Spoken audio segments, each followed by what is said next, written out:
Assalamu alaikum. Today I will discuss about logic in philosophy. So simply putting, logic means science of reasoning, and the reasoning mean is the action of thinking about certain substances, about certain objects, things, physical world, or in a very sensible logical way. Means to use your mental capacities and your cognitive abilities to apprehend the realities of the world. ठीक है, आप जो भी चीज़ करते हैं, जो भी चीज़ सोचते हैं, वो लॉजिकली सेंसेस के थ्रू सोचते हैं. अब जो आपकी सेंसेस इस्तेमाल करने का, जो मेंटल कैपेसिटीज यूज करने का मतलब है कि आप नॉन इम्पेरिकल हैं.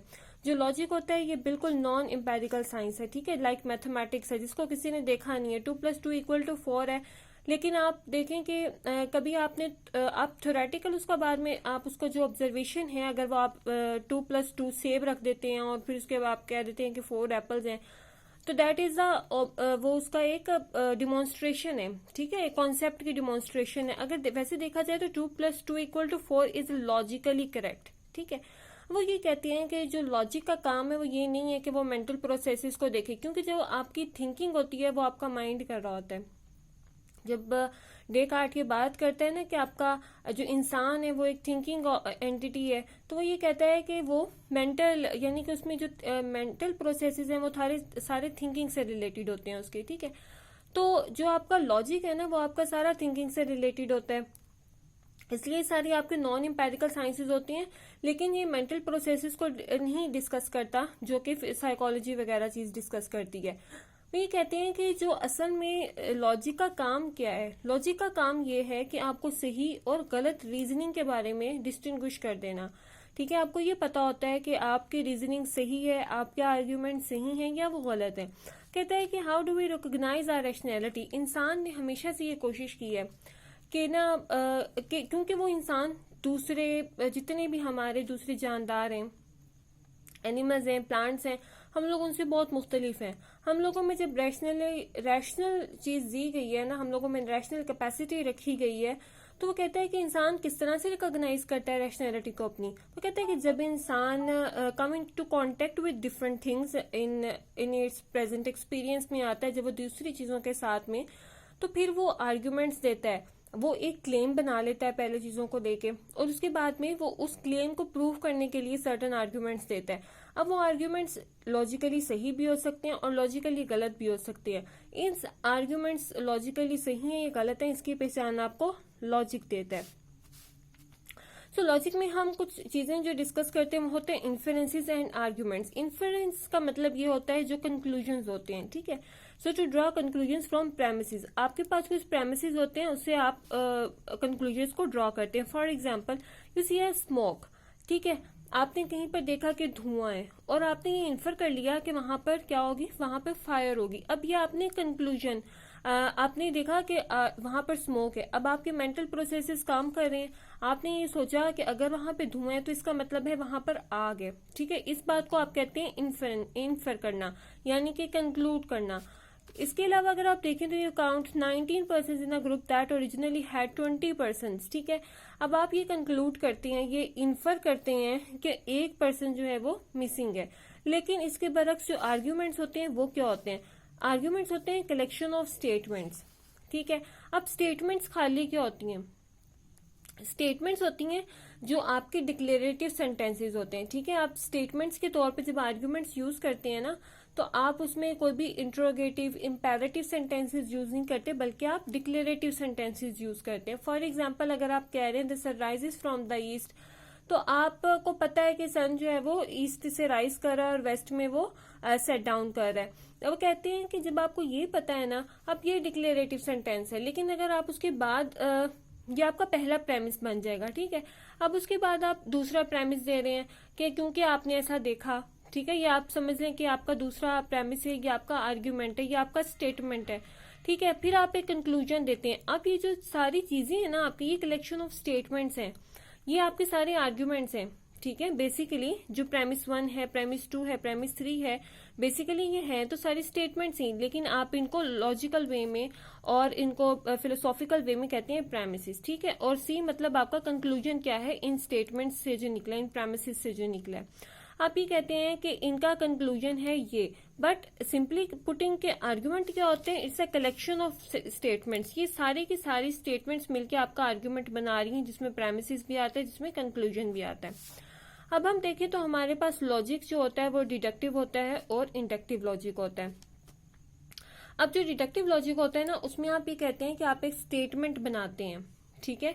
अब उस स्टेटमेंट को आप प्रूव करते हैं। अब वो लॉजिकली सही प्रूव हो सकती है, गलत प्रूव हो सकती है। वो कहते हैं अगर तो आपका प्रेमिस बिल्कुल ठीक है तो आपका कंक्लूजन बिल्कुल ठीक आएगा, ठीक है। यानी कि डिडक्टिव लॉजिक में आप ये बात सिर्फ याद रखेंगे कि अगर आपका प्रेमिस ट्रू है, यानी कि अगर आप जो आर्ग्यूमेंट्स दे रहे हैं, जो स्टेटमेंट्स दे रहे हैं, अगर वो स्टेटमेंट्स ट्रू हैं तो आपका कंक्लूजन हमेशा सही आएगा। लेकिन अगर आप देखें उसके बरक्स इंडक्टिव लॉजिक में, वो कहते हैं कि अगर आपका प्रेमिस ट्रू है तो इसका मतलब है कि आपका conclusion likely to be true. इसका मतलब ये है कि आपका लॉजिक गलत भी हो सकता है, आपका लॉजिक सही भी हो सकता है, ठीक है। इसके बाद हम चलते हैं स्टेटमेंट वर्सेस प्रोपोजिशंस में क्या फर्क होता है। अब आपको पता है कि स्टेटमेंट सिंपली डिक्लेरेटिव सेंटेंसेस होते हैं, नथिंग स्पेशल। लेकिन जो प्रोपोजिशंस होते हैं वो क्या होते हैं, वो कहते हैं the strings of the words, sounds and symbols called the statements. आपके पास वाटर इज वेट, ठीक है। इसका मतलब यह denotes state of affairs, the proposition. अब प्रोपोजिशन इसका क्या है कि water is wet. For example कि snow is white, so the whiteness of snow is the proposition and snow is white is the statement.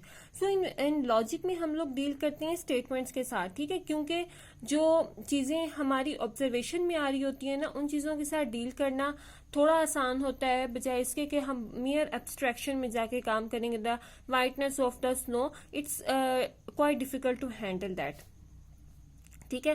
So proposition हमें ये पता है कि ये हम की पेक्यूलियर नहीं होती टू एनी पर्टिकुलर लैंग्वेज, इसलिए हम इसको यूज नहीं करते।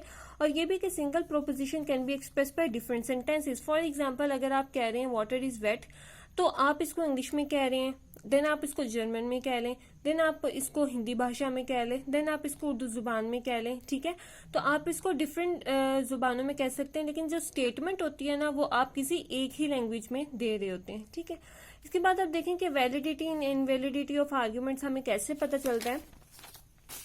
इसमें सिंपली हम ये लेते हैं कि आपके पास अगर वैलिड आर्ग्यूमेंट्स प्रेजेंट करते हैं ट्रुथ, यानी कि आर्ग्यूमेंट आपके वैलिड होते हैं अगर वो आपके पास कोई भी सच्चा कंक्लूजन लेकर आ रहे हैं, ठीक है। अगर उनकी जो आर्ग्यूमेंट्स हैं वो सच्चाई के ऊपर बेस कर रहे हैं, आपका जो कंक्लूजन है वो बिल्कुल ठीक आ रहा है, इसका मतलब आपके आर्ग्यूमेंट्स वैलिड हैं।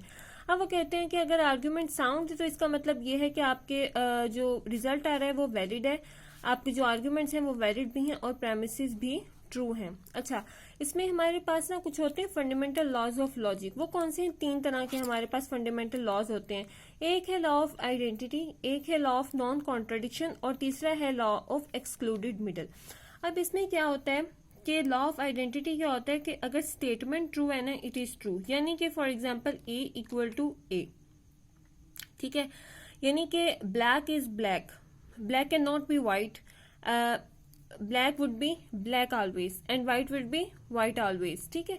ये है लॉ ऑफ आइडेंटिटी, ठीक है। So law of non contradiction क्या होता है कि no statement can be both true and false at the same time and in the same sense. इसका मतलब ये है कि अगर ए बराबर है ए के, देन ए नहीं बराबर है नॉट ए के, ऐसा नहीं हो सकता। यानी कि अगर ए बराबर है ए के तो इसका मतलब है कि ए के बराबर ही है। ये आप ये नहीं कह सकते कि ए बराबर नहीं है नॉट ए के, ठीक है। ये लॉजिकली करेक्ट हो इनकरेक्ट है। सो लॉ ऑफ एक एक्सक्लूडेड मिडल है। Any statement is either true और फॉल्स, या तो स्टेटमेंट सही होगी या स्टेटमेंट गलत होती है।